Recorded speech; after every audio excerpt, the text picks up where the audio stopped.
What's up, guys? My name's Brandon and welcome back to Apple Weekly. In this episode, we're going to discuss even more iOS 18.1 features and changes. We're going to talk about Apple's new unpredictable product strategy, the worst Apple leak in over a decade, a crazy AirTag story, and more. And as always, if you want to stay updated with everything going on in the world of Apple, be sure to hit that subscribe button down below and check out the Apple Den newsletter. Okay, so let's start with iOS 18.1 and some additional new features and changes. So this week, we saw the release of beta 6, and this very well could be the final beta before the RC. We'll talk more about that later on, but this update is going to be massive because it will be bringing Apple Intelligence to iPhone 16 and iPhone 15 Pro users who are not running the beta, of course. So it will be a massive update, and we got even more new features that I did not talk about in my What's New video earlier in the week. So if we go into the camera control menu on the iPhone 16 series and then go into tone, you'll see that it now goes from -100 to 100. So before this was -1 to 1. So just a visual change there to more align with the actual, tone with photographic styles, but it does the same thing. Also, if you go into your settings and go to the search at the top, you'll see that we have a new pop-up here related to Siri. So it says ask Siri how, and it says you can get step-by-step instructions from Siri and press and hold the button to ask your question. So it just says and there's 2 spaces between buttons. So I'm sure that will be fixed in the next update, but I think it's supposed to say side button or something there. There's also a new UI to switch between your personal and your business lines. So if you have 2 different lines set up, 2 different eSIMs on your phone, there's now a new menu in the phone application. And then in the Apple Music application, if you tap on the 3 dots right here and then go to share song and then find the TikTok right here, or if you go to more and then locate TikTok, we now have a new way to share music on TikTok. So you can share this as a video, a photo, or a message. And this latest version of iOS 18.1 also introduced the new numbering badge on your notifications. So you can see that for my Google Home and my Apple Home applications, we have the 2 badge right there, indicating that we have 2 notifications from that application. Now, this is new because it's not related to Apple Intelligence. So before, this number would only show up if the notifications were being summarized with Apple Intelligence, but now it shows up for all devices. You don't have to be on a 15 Pro or newer, and it will now show the number of notifications for that application. Now, also in this update, we saw sleep apnea detection get officially activated for the iOS 18.1 beta. So this was available on 18.0 and 18.0.1, but now it's available on the betas, and this has been working well for me. So if you go into your watch settings and then go down here to the sleep section and then go down to the bottom, you will see we have sleep apnea notifications. And when you turn that on, you will see this is the kind of onboarding, the walkthrough to get this started. So it asks if you're 18 or older and if you've ever been diagnosed with sleep apnea before. And then after that, it will show you this right here that shows you how the sleep apnea notifications work. So it says Apple Watch will track your breathing while you're asleep and records any disturbances over a 30-day period. And of course, if it does detect any disturbances, it will give you a notification. And here's what it looks like when you turn those notifications on. Now, if we head into the Health app, you can see that I have been sleeping with my Apple Watch, and we have 4 data points right here. So I don't have anything elevated yet, so I cannot see, hopefully I never see any type of elevated breathing disturbances right here, but you can see kind of what that looks like inside of the Health application. And if you tap on the eye, you can get more information about those breathing disturbances and kind of what they mean and what may be causing it, like alcohol, body position, upper respiratory illnesses, things like that. And of course, there are other changes in iOS 18.1 beta 6, which I covered in my initial What's New video. Now, also this week, we saw the dark mode icon get added to Snapchat. So Snapchat has been one of the last social media applications to not get a dark mode, but finally this week we did see Snapchat get a dark mode, and it also shows up for camera control on the iPhone 16. So if you go into your camera settings and go to camera control, you can see that we now have Snapchat. So now when I launch this, it will open up Snapchat and go straight to the Snapchat camera. And it did also add new lock screen and control center toggles right here for quick launching the application. And you might have also noticed that I have Reddit right here in dark mode, but that is just the beta, the test flight version of Reddit. So hopefully they do launch the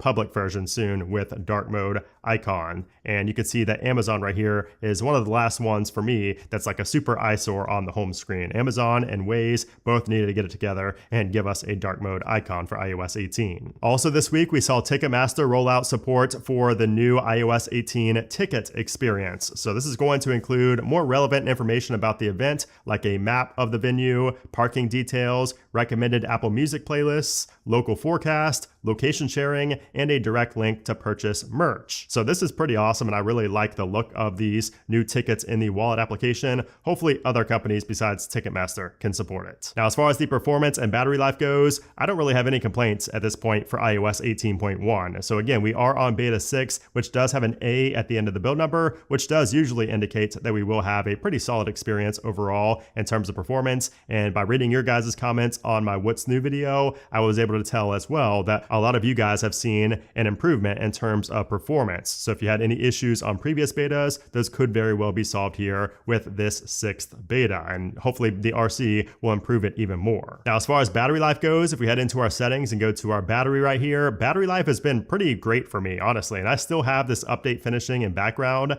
I've had that ever since I updated, back on Monday, so I'm not sure why that's still sitting around there, but that's a thing, and we might actually have better performance even after that goes away. So anyway, if we go down here to my last 24 hours, you can see that battery life has been solid. I mean, pretty much every single day, I'm only charging maximum one time per day. So you can see there, I've only charged once today, and it was for like 2 minutes. So yeah, you can see that last 10 days. Here's what my last 10 days look like. Of course, I did have the hurricane down here in Florida, so I was on my phone quite a bit during certain periods, of the week, but you can see that I didn't really approach 100% or didn't go over 100% except for those 3 days for, the hurricane. So yeah, great battery life here on 18.1 beta 6. I really don't have any complaints on the iPhone 16 Pro or Pro Max. I am running it on both devices simultaneously. But I want to hear from you guys. Do you have a good experience with battery life here on 18.1 beta 6? Or if you're on iOS 18 or 18.0.1, let me know how your battery life is on that version. Okay, so now let's talk about what to expect next from Apple. So next up is either going to be iOS 18.1 beta 7 or the RC release candidate version of 18.1. Now keep in mind, Monday is a holiday. It is Columbus Day,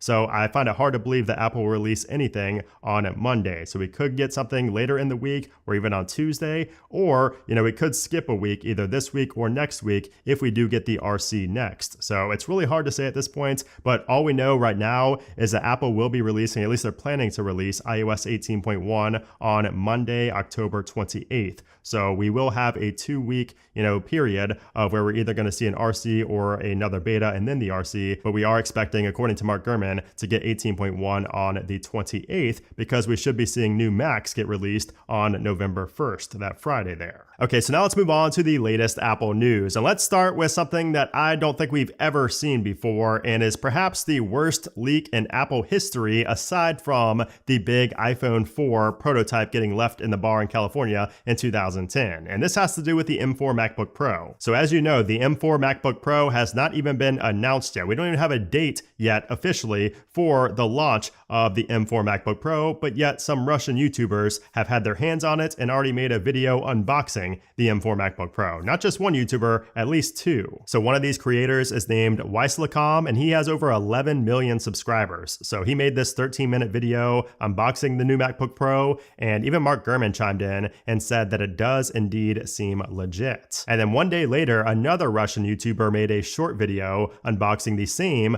alleged base model M4 MacBook Pro, and he even showed the About This Mac menu. And this whole time we've kind of been wondering, like, how did this happen? Like, Apple has never had a leak like this. Like, usually we see, sometimes after a product gets announced, we'll see it show up in somebody's hands or some, a warehouse leak after the product gets announced. But I don't recall ever seeing a time where an Apple product was leaked and fully revealed before Apple even announced a release date or even showed it off themselves. That is insane. And to make things even worse, these MacBooks appear to be listed on a Russian classified site for sale. So you could actually buy these right now before Apple has even announced them. So it looks like they're going for around $7,500 US, and this is for the 14-inch MacBook Pro. So obviously if you're a YouTuber, you probably won't make that money back from your unboxing video of it, but it is still pretty crazy that it is for sale. And it'll be really interesting to see kind of a backstory on how this happened, if it ever comes out, because according to Shrimp Apple Pro,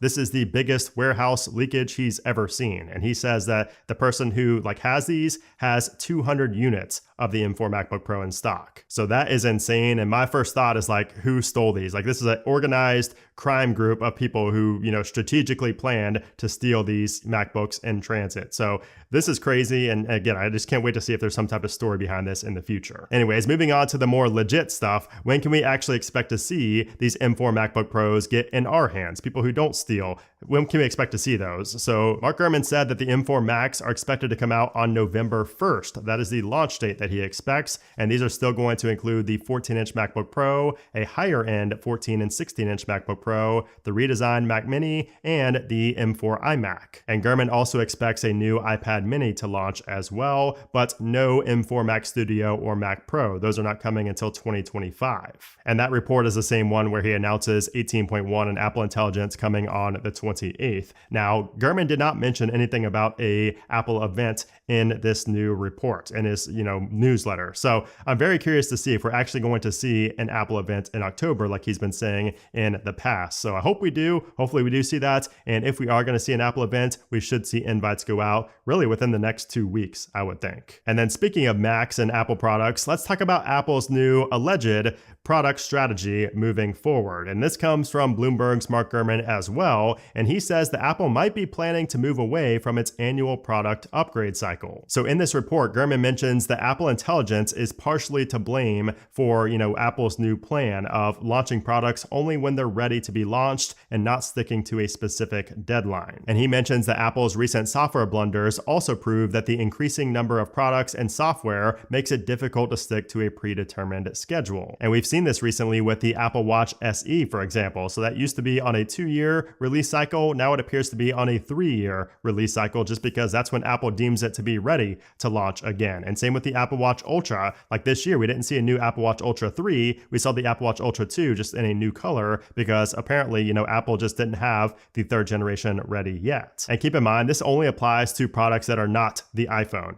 so the iPhone is still going to get its yearly refresh. This is more so for products that don't necessarily need to be upgraded every single year. And looking ahead in 2025, Gurman predicts that Macs, iPads, and other devices will be released at different times independent of traditional events like WWDC and the iPhone launch. And this staggered release strategy could encourage more innovation and more people to upgrade since the differences between the models will be more substantial. And I'm not so sure that I agree that this is going to breed innovation. I don't really think that the two are correlated, but it is still pretty interesting to see. And I do think it's really great that we're going to have more kind of unpredictability with Apple. Things have been very predictable for years now, so it will be pretty interesting to see a more unpredictable Apple. And again, it's going to make those generation over generation upgrades a little bit more substantial than they may have been in the past. And then finally, let's talk about another crazy AirTag story. And this time, a man in Utah who has been operating a local company for more than 40 years had $6,500 worth of tools stolen out of his work truck while being parked in his own driveway. But you better believe that after 4 decades of running this company, he knows a thing or two about tracking down stolen items. So he said that he lost some tools about 5 years ago, and ever since then, he's had an AirTag very well hidden in one of the tool cases. And sure enough, one of those tool cases were stolen. So the AirTag was nearly out of battery, but he was still able to pull up the Find My application in time and get a live location of the thieves. And he did what isn't typically advised for you to do, but he went to the house to confront the thieves. And when he knocked on the door, a kid answered and said that he didn't know anything about the tools. So that's when the man went back to his truck and called police. And once the thieves saw that he was calling the cops, a man came out of the house with the stolen tools, telling him that they didn't want any trouble, but it was too late. The cops were on the way already. And sure enough, police showed up, and when they searched the home, they found not only his tools, but stolen property from all over the city, including from out of state. And that even included 2 stolen motorcycles inside the home as well. A 26-year-old was arrested on suspicion of several counts of possession of stolen property. So once again, the AirTag helped recover not only this guy's stolen items, but other stolen items from other innocent people out there. So that's awesome. Anyways, guys, that's it for this week. I hope you enjoyed it. If you did, give it a thumbs up. Also, be sure to subscribe so you don't miss out on next week's Apple Weekly episode. But anyways, guys, thanks again for watching, and I'll see you soon.